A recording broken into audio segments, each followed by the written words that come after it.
آئیے، میں عمر سالم سگاف گروپ برداشت کی جانب سے آج ایک ایسی محفل میں ہم بیٹھے ہیں جہاں پر بستی کے دو مائع ناز ڈاکٹرز، بلکہ ان پہ ناز بھی کرنا چاہیے، ڈاکٹر افتخار احمد اور ڈاکٹر فضل احمد، ہمیں فخر ہے کہ یہ ہمارے گروپ کے دو ممبر ہیں۔ آج ہم ان سے کچھ باتیں کریں گے، اور ہم نے یہ سنا ہے ڈاکٹر فضل احمد بولے تو باتوں سے پھول جھڑتے ہیں، یہ بات ہے تو چلو آج ان سے بات کر کے دیکھتے ہیں۔ آئیے ڈاکٹر فضل سے ہم آپ کو ان کی اپنی زندگی کے بارے میں سننا چاہتے ہیں، تاکہ گروپ برداشت میں، یہ گروپ برداشت ہمارا ایک فیملی گروپ ہے، تو ہمارے بچے، ہماری فیملی ہر ایک دیکھتی ہے، آج ان سے استفادہ کریں گے، ان سے بات کر کے۔ چلیے ہم ڈاکٹر فضل سے آپ کا استقبال کرتے ہیں برداشت گروپ میں۔ ڈاکٹر فضل صاحب، آج ہم آپ کے مکان واقع بارکس میں، میں سب سے پہلا سوال کیا، آپ کے والدین تو ماشاءاللہ بارکس کی ہر شخص کی معروفیت ہے، آپ کی پیدائش، آپ کی ابتدائی تعلیم اور آپ کا جو بچپن گزرا اس بستی میں آپ سے جاننا چاہتا ہوں۔ السلام علیکم ورحمۃ اللہ وبرکاتہ۔ سب سے پہلے برداشت گروپ کے سبھی احباب کی خدمت میں میری طرف سے ربادی آداب، اور یہ جو آج ایک محفل جمی ہے، ایک ملاقات کا پروگرام بنا ہے، یہ ایک ایسی محفل ہے جس میں ہم آج نجی گفتگو کرتے ہیں۔ ایکچولی میری فیلڈ کے حساب سے جو ہمارے میڈیکلی یا اور بھی ہمارے جو دوسرے ایکٹیویٹیز ہوتے تھے، اس کے کئی انٹرویوز ہوتے رہے، انٹرویوز دینے بیٹھنے کا موقع ملا تھا، لیکن آج جو موقع ملا ہے یہ ہمارا انٹرویو نہیں ہے، یہ ہماری بات چیت ہے، کیونکہ ہم اپنے گھر میں بیٹھے ہوئے ہیں جی، اور گھر والوں کے ساتھ بات ہو رہی ہے جی، اس لیے یہاں کوئی فارمیلٹی نہیں ہے جی، اور ہم اس کو اس وجہ سے انٹرویو نہیں کہتے ہیں کہ یہ ہمارے گھر میں جب ہم کیا ہو رہا ہے، یہ ایک دو نہیں 40-45 سال کے بعد جب ملے ہیں تو وہاں کوئی انٹرویو نہیں ہوتا، وہاں ساری جو ہے دل کی بھڑاسیں نکلتی ہے وہاں پر، بالکل صحیح ہے، اور پوری بات چیت ہوتی ہے وہاں پر۔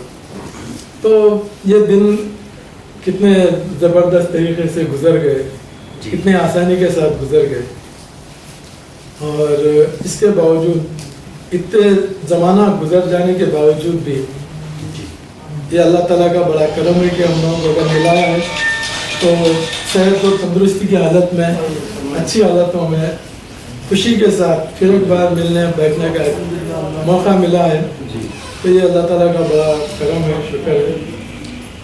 اسی لیے میں برداشت کے جب سبھی لوگ اس کو دیکھ رہے ہیں تو ظاہر ہے پرانی باتیں، پرانی یادیں، یہ سب چیزیں ہو سکتی ہے، آئیں گی۔ تو جیسا کہ آپ ابھی عمر بھائی پوچھے تھے، پہلا ان کا کوشچن تھا کہ یعنی پیدائش سے، آپ کی پیدائش ڈاکٹر صاحب؟ تو سب سے پہلی چیز تو ہے کہ الحمدللہ ہم پیدائش ہی بارکس میں، ہماری پیدائش ہوئی ماشاءاللہ۔ اس کے بعد میں پھر بارکس کی ایک اسکول تھا، نظام بوائے اسٹان، پہلا ایک اسکول بنا تھا، اس اسکول میں ہماری ابتدائی تعلیم ہوئی، اور اس سے پہلے جو کہنا چاہیے الف ب قرآن، وہ ہمارے گھر کے بازو شب دینیات تھا، اور ہماری پوری ابتدائی تعلیم، دینی تعلیم شب دینیات میں ہوئی، وہیں پر قرآن پڑھے، اور ہم اس میں نظام دینی معلومات حاصل کیے، نظام بائسٹان کے اسکول میں جانے لگے۔ بعد میں ہمارے والدین بولے کہ بچوں کو اگر آگے بڑھانا ہے صحیح معنوں میں، چونکہ آپ کے والدین ڈاکٹر تھے، والدین بھی ڈاکٹر ہیں، اور ان کا یہ احساس تھا کہ کسی بھی شخص کو جب آگے ہم لوگ اسی وقت ماہر ہو سکتے ہیں